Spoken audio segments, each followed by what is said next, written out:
காத்த போல வராடா சதுக்கு போட்டு அடிக்க வராடா ஆணு பெண்ணும் கலந்து வராடா ஒன்ன பிரிச்சு மேய விழுந்து வராடா பொங்க விளையாட வரா காஞ்சனா போல கண்ணு கோவத்துல செவட்டிய மரம் போல விவசாய்க்க வரா காஞ்சனா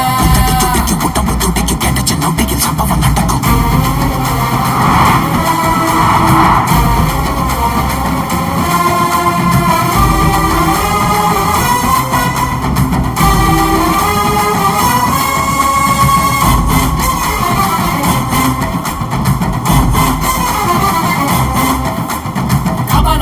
கழுத்தில் உருள கண்களை பார்த்தால எவனும் வரல அகல வேளையில் வேட்டைக்கு வரான அதிரி புதிரியாச்சு அப்பளும் போலவே எதிரி நொறுங்க அங்கவும் இங்கவும் உடல் செதற எப்பவும் எங்கவும் காணாத ராட்சசி எதிரிகள் வந்தாச்சு